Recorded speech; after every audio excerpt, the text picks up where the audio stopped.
السلام علیکم پیارے بھائیوں اور بہنوں، آج ہم ایک عظیم رہنما عثمان اول سلطنت عثمانیہ کے بانی کی میراث کے احترام کے لیے جمع ہیں۔ یہ قابل ذکر شخص ایک سچا بصیرت والا، ایک بہادر جنگجو اور ایک عادل حکمران تھا۔ عثمان اول کی پیدائش 13 صدی میں ہوئی تھی، جو مسلم دنیا میں زبردست انتشار اور تقسیم کا دور تھا۔ پھر بھی اس نے افراتفری سے اوپر اٹھ کر ترک قبائل کو متحد کیا، ایک طاقتور اور پائیدار سلطنت قائم کی جو صدیوں تک قائم رہے گی۔ ان کی قیادت میں عثمانیوں نے اپنے علاقوں کو وسعت دی، اہم شہروں کو فتح کیا اور ایک مضبوط انتظامی نظام قائم کیا۔ عثمان اول کی فوجی مہمات بہادری، حکمت عملی اور رحم دلی سے نمایاں تھیں، جس سے وہ اپنے دشمنوں کی عزت اور اپنے لوگوں کی محبت کا باعث بنے۔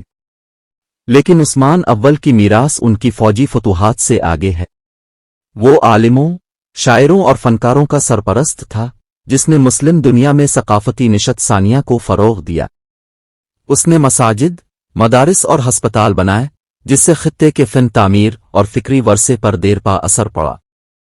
عثمان اول کی انصاف اور ہمدردی سے وابستگی نے انہیں غازی عقیدے کے چیمپئن کا خطاب دیا۔ وہ عوام کے سچے خادم تھے، تعلیم، فلاح و بہبود اور سماجی انصاف کو فروغ دیتے تھے۔ آئیے ہم عثمان اول کی زندگی اور میراث سے متاثر ہوں۔ آئیے ہم اس کی طرح بننے کی کوشش کریں، بہادر، عقل مند اور ہمدرد۔ آئیے ہم ایک ایسی دنیا کی تعمیر کے لیے مل کر کام کریں جو منصفانہ اور پرامن ہو۔